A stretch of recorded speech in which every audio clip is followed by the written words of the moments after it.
This time I'd like to call the budget workshop of June 11th to order. This time I'd like to ask the Councilman Tom Allen if he'd lead us in invocation and pledge allegiance. Rise, please. Most gracious Heavenly Father, please provide us and give us strength, guidance, and wisdom to conduct business with citizens of the county in the best manner possible. We ask you to remember those members of our armed forces protecting these rights that we appreciate in this great nation. As these things. Amen. Pledge allegiance to the flag of the United States of America and to the republic for which it stands, one nation, under God, indivisible, with liberty and justice for all.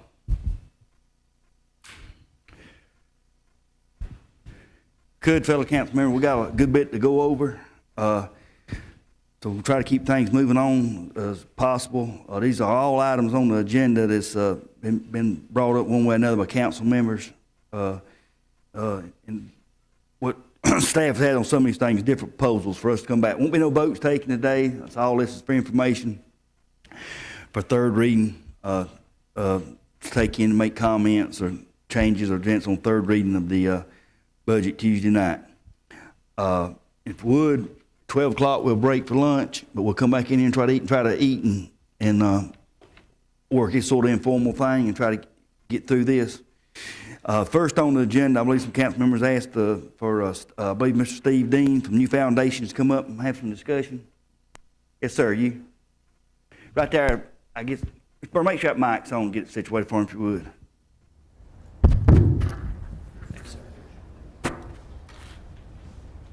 Alrighty, I believe I was asked to come to share a little bit today about some problems that New Foundations had from 2007, 2010. Just kind of getting to the point we had, and of course it's been in the media and all that, but we had some folks in our administrative department that misappropriated funds for about a 3-year period. In terms of sort of what happened and how that happened, basically a person that worked in our payroll department had too much control. There was not enough segregation of duties. The external auditing process really kind of broke down. And in a nutshell, I think just too trusting. New Foundations has been around since 1974. It used to be an old county home road, and we've been providing group care for children, foster children, and as well as services to go in homes and community counseling services and a lot of services. We serve thousands of each year, so obviously we're very saddened and angry to hear about that. Basically, it happened with an employee tip that came to me. In 2010, I became the interim executive director, and I guess a couple of months into that role, someone came to me and said, "You might want to look into this. Something doesn't seem right."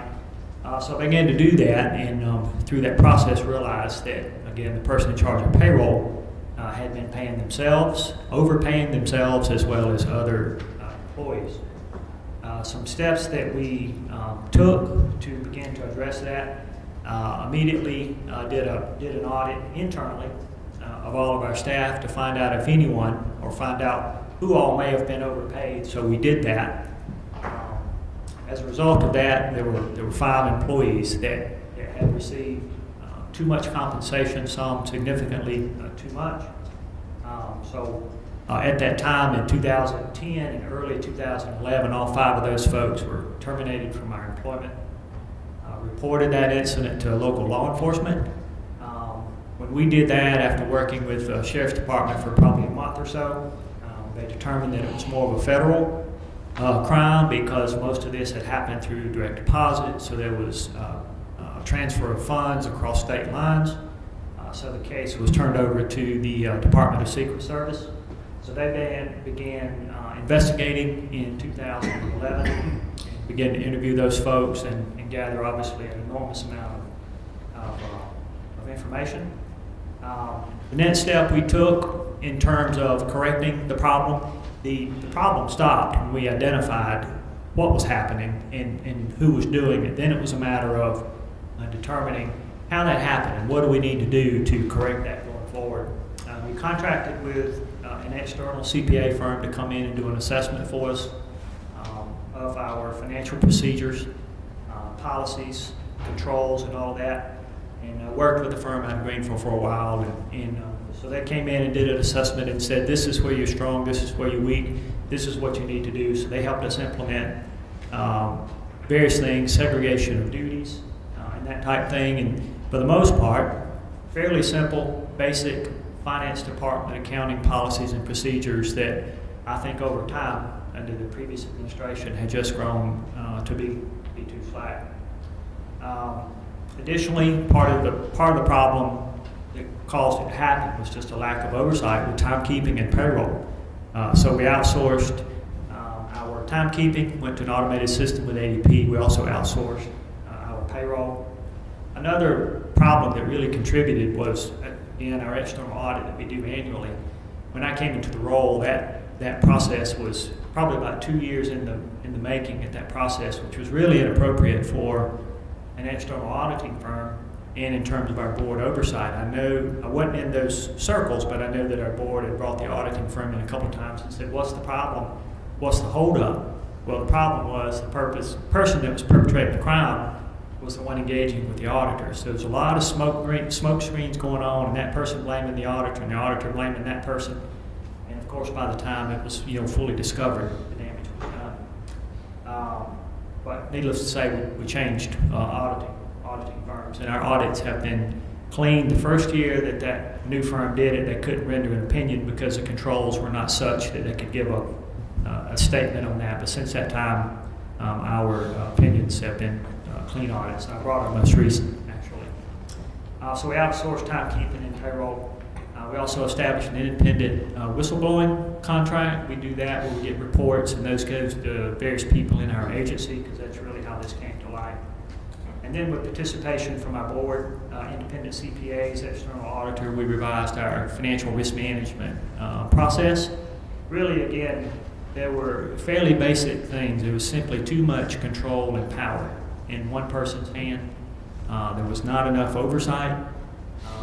I think our agency fell subject to what a lot of, especially nonprofits, small businesses fall prey to, is just too much trust and not enough verification. So I do want to emphasize that happened between 2007 and 2010. It was reported in 2010, and to be very honest, the Secret Service took a long time to really, and we had to push them to proceed with this process. And as a result, some of you may know, in I think last October, there were 5 people indicted federally, and they had their first appearance in court.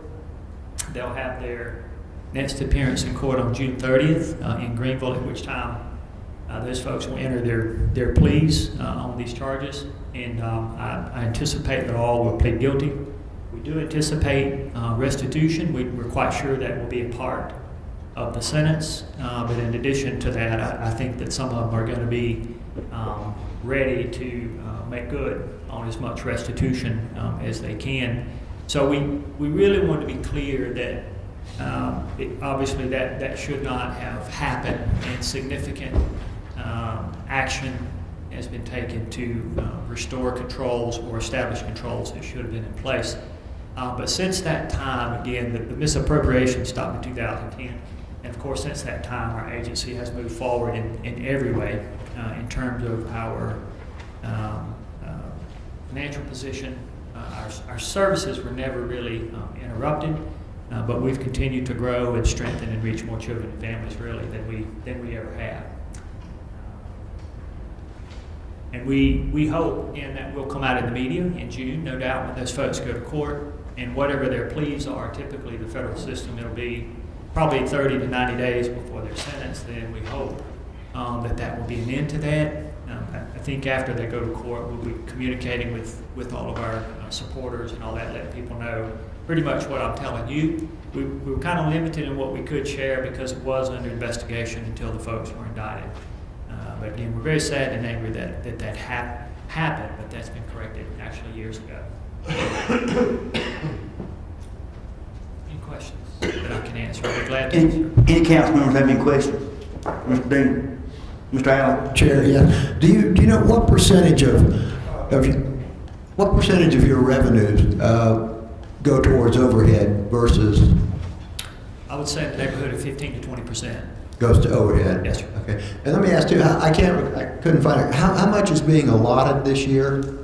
The dollar amount? On first and second grade, 10,000. 10,000. I couldn't remember. Okay. I couldn't find it. All right. Thank you, sir. Yes, sir. Anyone else? Thank you, Mr. Dean. We appreciate your time coming here today. Thank you. Thank you very much. Burns, moving on. I think Mr. Holt Hopkins wanted to discuss the condition of the roads, or Mr. Tony Owens.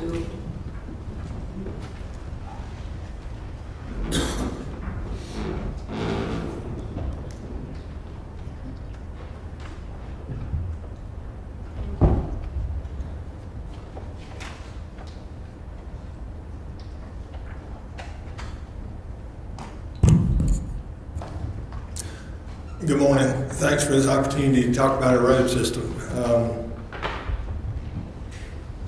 Just want to kind of make sure everybody's aware of how big our system is.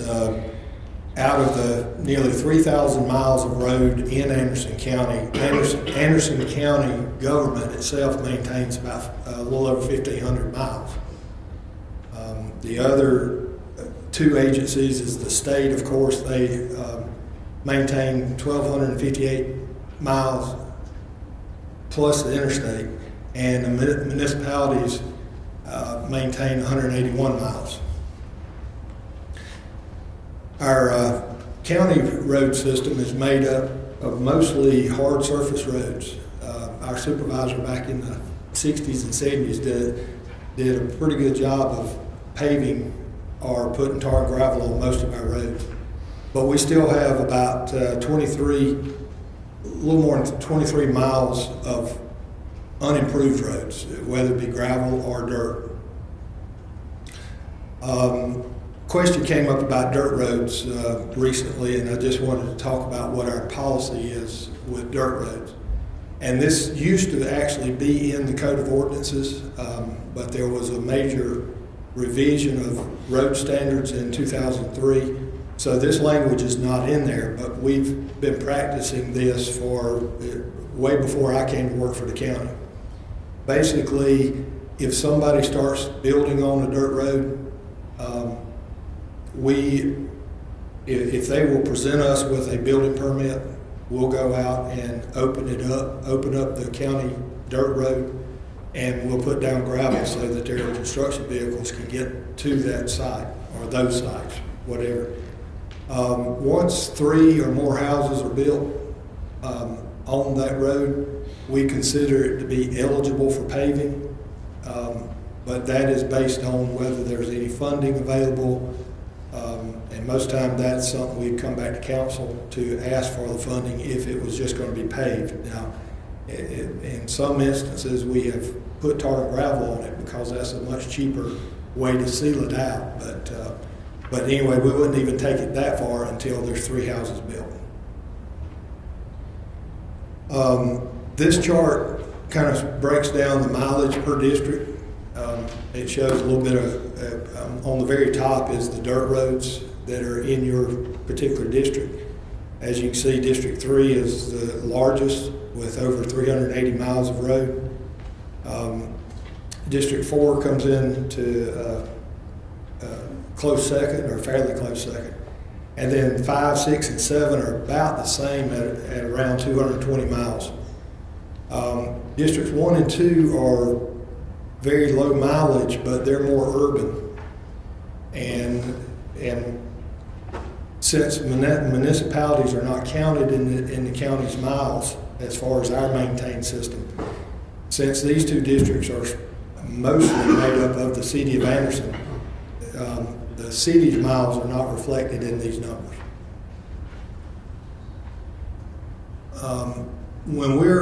I won't talk about how we rate our roads and inspect our roads.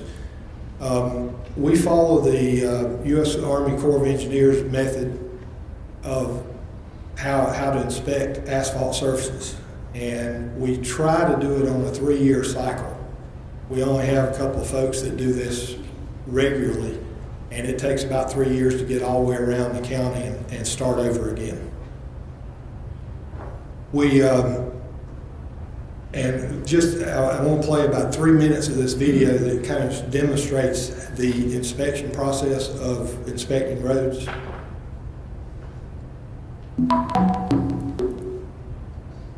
Let me get to to save time, get to the pertinent area. Detail screen, I've got a start inspection button in the top right corner that becomes activated. If I go ahead and click on that, it'll still take me to the inspection detail screen. One of the unique things I see, because this is a pavement inspection, is I do have a PCI condition category. If I hit the start button on that, this will open up a dialog box that allows me to select a new single sample, previous sample, or generate an Army Corps of Engineers sample. I'm going to go ahead and generate the Army Corps of Engineers samples. When I do that, I can see that the system brought over 2 samples that identified based on the pavement's length. What we're doing, we Can either go to don't the sample, check the whole, or I can also add a brand new we sample don't as check well. the whole road. Go We ahead just and take add a new sample, random for samples instance. on that Add a road new and try to get sample. an overall picture of the condition of the road. And that's what You can see that we that say. sample gets added successfully. When I'm ready to perform my inspection of these samples, all I would need to do is tap on the sample itself. So if I tap on sample 1, you can see now that I'm sitting on the sample detail screen, I can perform my inspection and decide what are my detailed distresses. When I click on the distress box here, it'll bring up a list of all the different distresses that applies to this particular pavement type. So because this is asphalt, these are the different distresses that apply to my asphalt. So for instance, if this particular distress I found has alligator cracking, you can see that the system will then bring up the different pictures of the severity of that alligator cracking. So from here, I'm going to type in what is my extent, and then what is my severity. So you can see once I do that, the distress is now added to this particular sample. I can also add multiple distresses. So for instance, if this sample also has some pothole issues, I can go ahead and I can choose the potholes distress.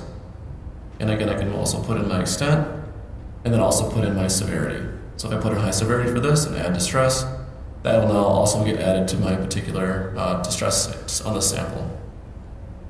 I can also, with this application, add pictures as well. So if I want to take a picture of that pothole, All right, I'll stop it there. I mainly wanted you to see roughly how they do the inspections. Now, when we was talking about the distresses, it could be 5 or 10 different types of distresses on a particular road.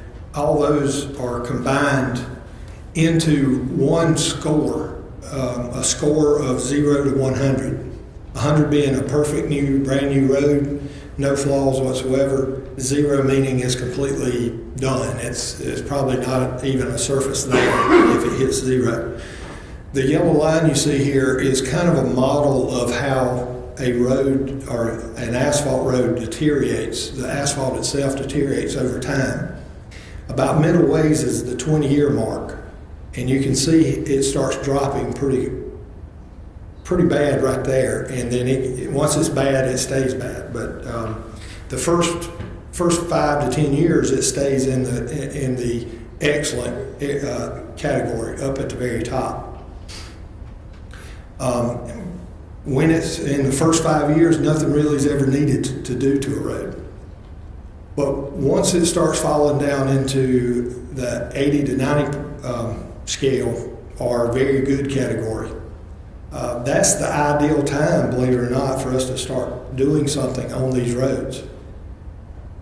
If we start at this stage, there's no potholes, there's no bad places on the road, and the structure is in good condition and intact. So if we come back in and put a sealant, a fog seal or a chip seal or other treatments on this road, we can actually prevent the sun damage that is probably the biggest culprit of degrading a road, an asphalt road, is the sun.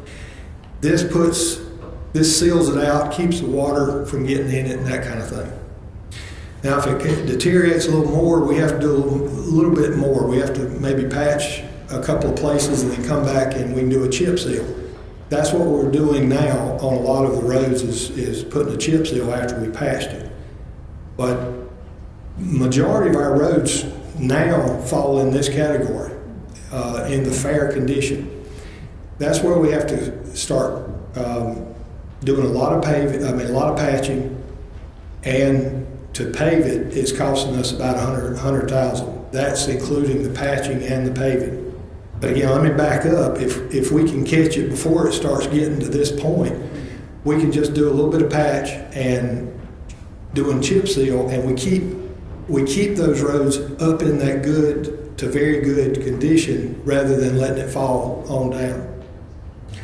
Even at this point, we can pave a much thinner, if we wanted to pave it, we could pave it with a lot thinner coating, which is a lot cheaper than normal patch and pave is. As we progress on down the deterioration model, if you'll notice, the price starts going up.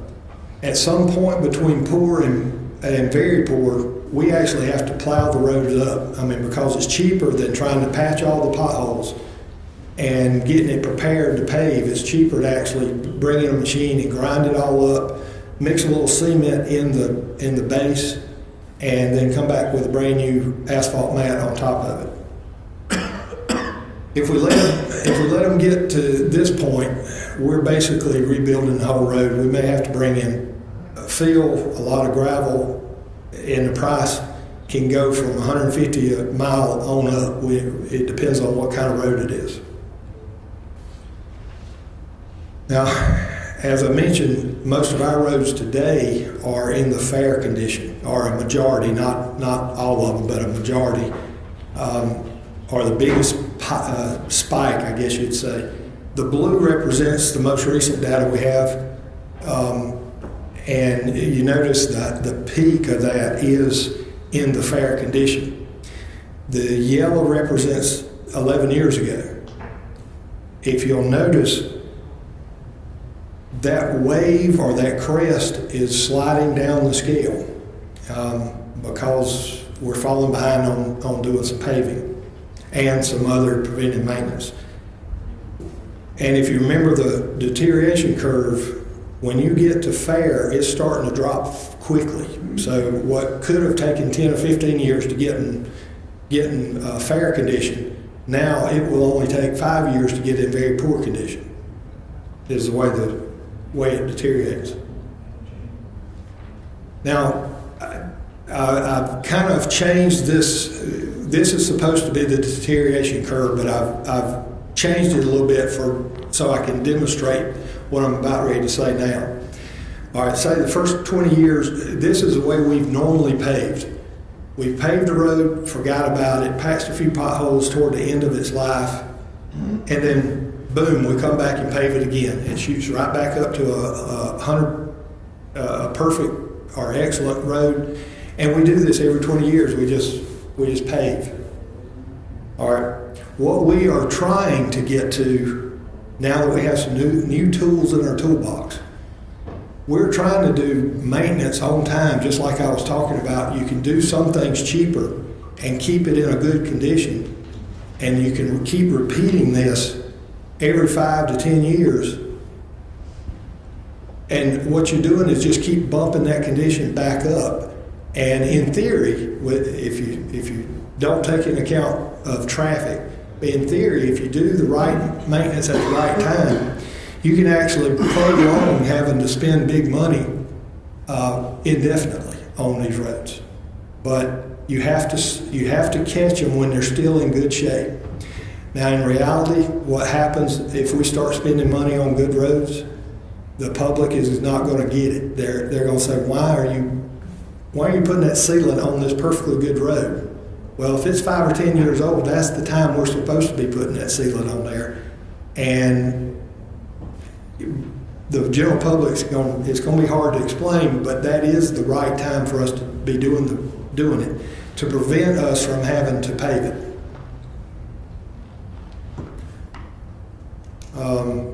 And again, just want to show you this again. If we pick just the very good roads, that's the ideal ones for us to put this maintenance seal on, or tar and gravel, or whatever treatment that we use. it costs us about $10,000 a mile to do that type of treatment. Just to do those very good roads, it wouldn't be effective on anything else, just those very good roads. It would cost us $2 million just to do that treatment. But that would prevent 200 miles from getting into a paving situation that could cost us $20 million. $2 million instead of $20 million. So that's why we're wanting ahead to try and preserve our roads rather than pave them all the time. Now, going back to, we've talked about this before, this is a simple formula of if we go back to just paving and don't do anything else. But it's kind of a good way to demonstrate paving funding needs. We have over 1,500 miles of road. If you divide that, ideally 20 years is about the life expectancy of asphalt. It could vary. Some may make it 30 years, some may make it 10 years.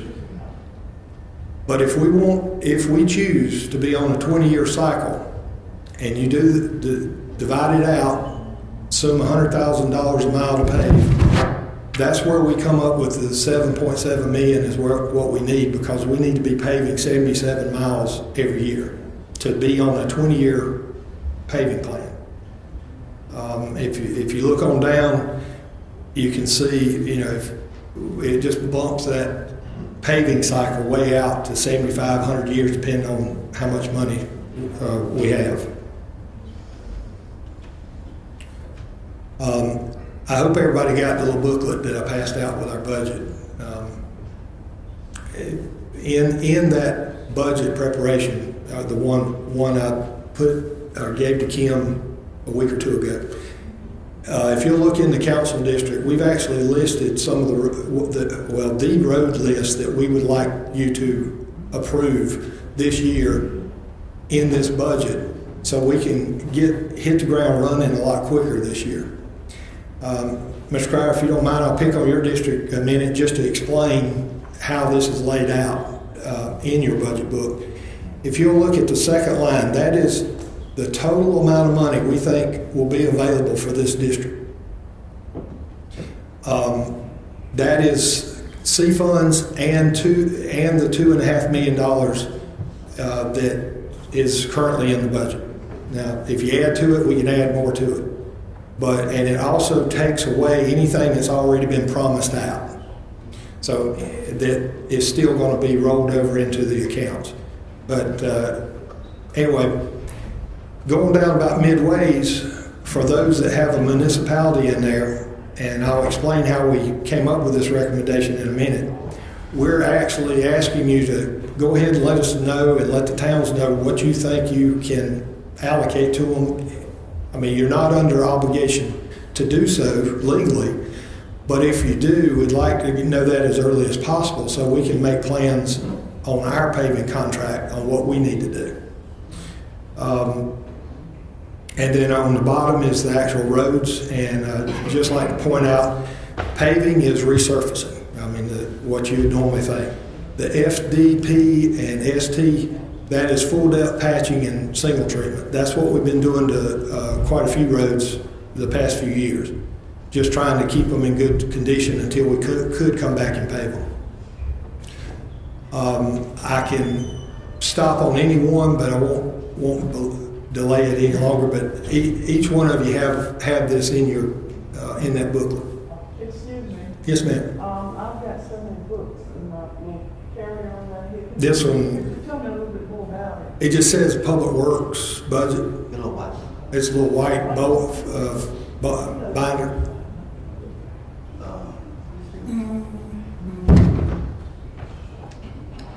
Is it this one? Yes, sir, that. Out right there?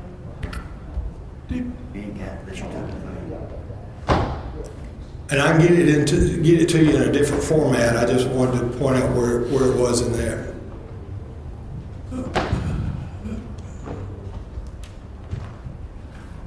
All right, and going back to the city allocation, I wanted to point this out. Again, this is just a recommendation. It's up to council to decide how much you want to allocate, if any, to the towns.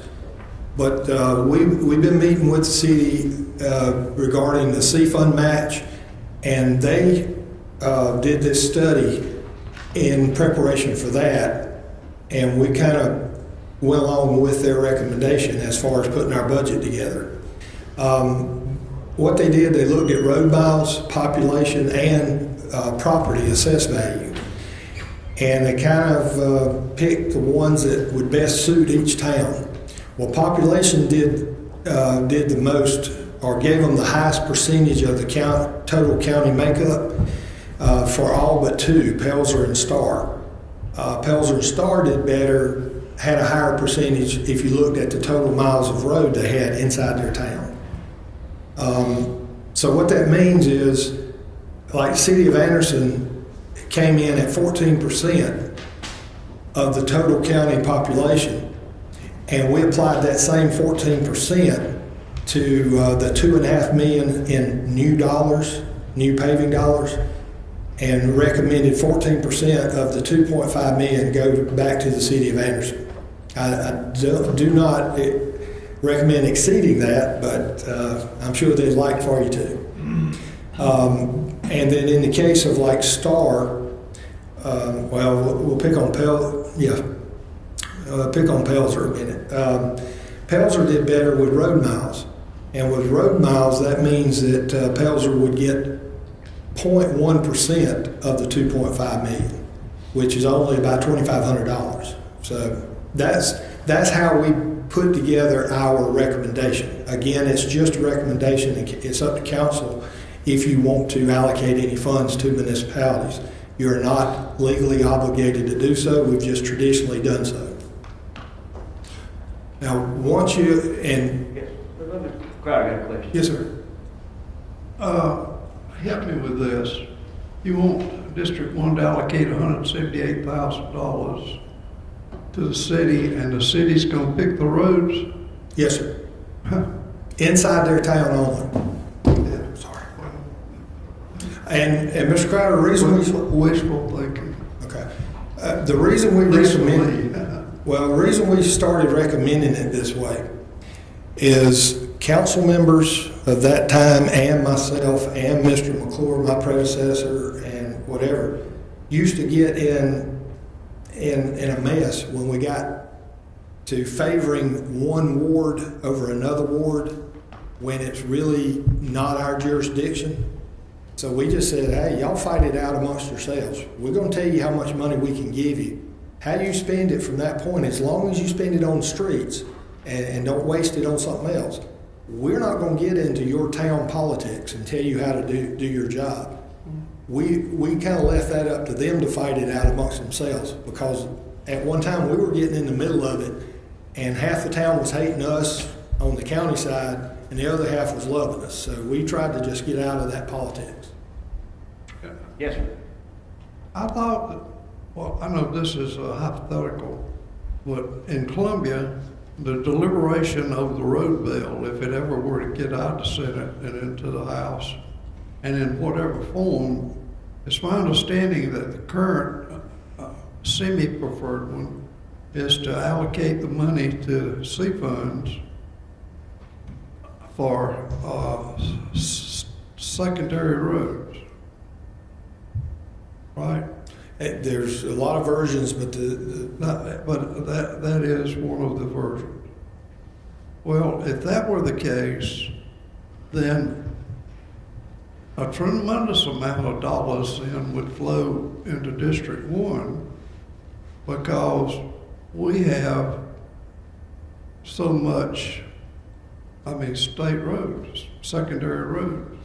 In fact, the city is made up of basically state secondary roads, other than 178, 76, 28, 81. right. Is that not right? Yes, sir. And it just depends on what comes down from or comes up from Columbia. But if it goes, the way I understand it, talking to the C-Fund committee members and some legislators, the way I understand it is the money, say that the C-Fund gets $2 more million a year to work with. They're going to still split half of it with the state, and the other half is going to go to the locals, meaning the towns and the county. to take care of local roads. So only 50% of that new money, which would, if they added 2 million, that would be 5 million in all that the C funds gets each year. So 2.5 million of it would go to state roads, the other 2.5 million would go to local roads. And the C funds, their committee, anything inside that town, wherever the town is, they require this town council to submit their request by resolution. So they'd be getting their direction for anything inside the town from the town council. Anything on the outside in the unincorporated area, they'd be looking at whatever list you approved as a group for us to bring to them to fund. Thank you. Floyd? I thought you said Sam. I have some questions. Floyd, I'm sorry. I didn't get your mic.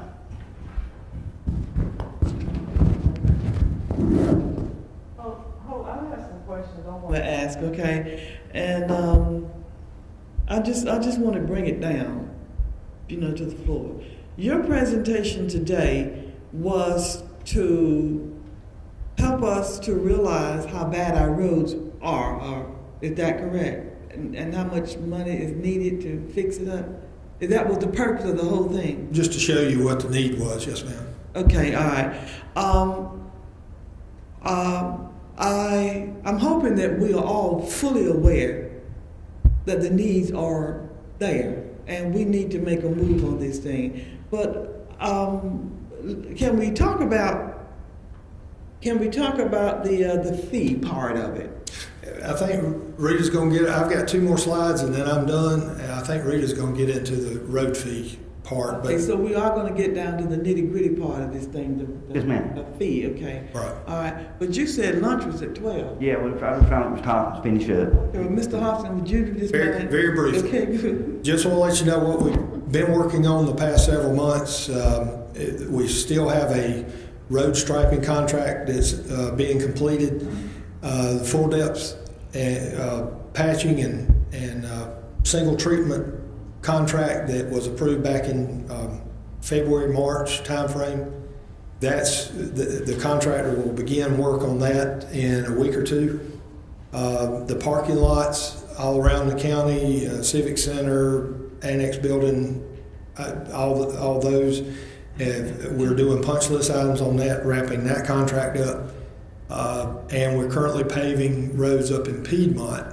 But remember, those were paid for by the encroachment permit fees money and a little bit of C fund money to go with it. May I ask a question? Yes, ma'am. Let's go back. Parking lot contract. Now, we're talking about county parking lot at this point. Yes, ma'am. Because there are times when we do go out and help others with the parking lot. We do, but this is county maintained, county owned that we needed to do some work to. Okay, gotcha. Thank And you. hope to do another contract in the fall again. Real quick, we're trying to change our schedule. We were coming to y'all in November with a list of roads. We want to back that up. We would like to do that now or within the next few weeks, as soon as we know how much money we get from the state and the county. Because what we'd like to do, once we get a budget approved, we'd like to go to the C funds and be able to say, hey, we have this amount of money. Can you give us this much more? And that can occur in July. Then, soon as that meeting is over with, we're ready to go to bid on a new contract. That contract could be awarded as early as October 1st, and we can open up this paving season for a 12-month period, which would allow contractors to do a better scheduling, working some winter work in, because they can do patching in the winter. They can't do heavy paving, but they can do patch work and preparation work. They can do that during the winter, keeps them busy during the winter, and then they can start hitting the ground running in the spring, doing their mainline paving. If they don't have enough work, they could even do the paving this fall. But If I can, Mr. Hopkins, just wrap this thing up right quick. If we were to just say hypothetical, had $5 million, I'm getting you right. We had a contract go out to say $5 million. How quick could we put it on the street? If we had our road, if you had that road list give you today, It takes about 2 months to get it bid out, awarded, all that. But if you don't do a full, number one, if you don't do a full, I'm talking about asphalt now. Right. On paved roads. Right. You wouldn't want to do that too late in the year now, ain't it? Well, Get anything done. I mean, I think most people covered up, they backed up, can't get nothing. So what I'm saying is, theoretically, really and truly, we ought to shoot for January, I would think, to get a contract out no later than January to start in March and have it quit as far as asphalt. right. Well, we're kind of saying the same thing, I think, but what we're doing is giving a 12-month contract instead of a 6-month contract. But I'm just throwing this out there, I ain't in the road business, but I'm just thinking, if you, on my business, if you asked me to give you a price on something I can't start in March,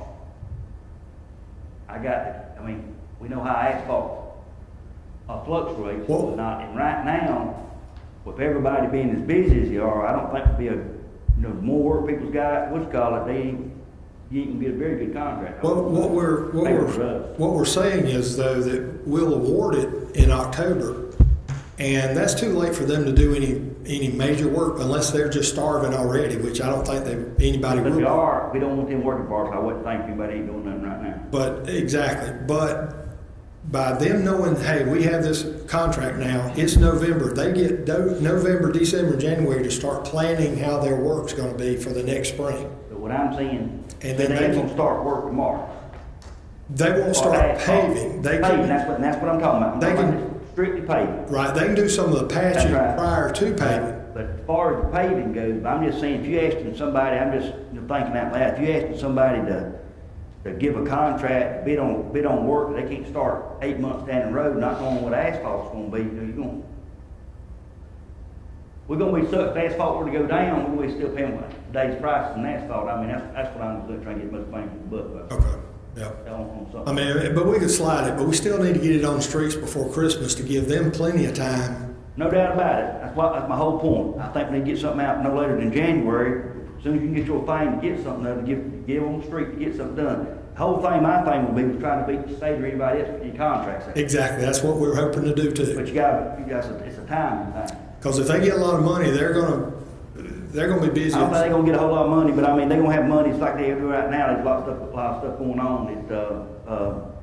But on the second question, I'll let Mr. Crowder, then we'll wrap this thing up, this part, go eat lunch. The gravel we talked about a while ago, putting on roads, what fund does that come out of? Just the maintenance account. Maintenance. Mr. Crowder? Too quick,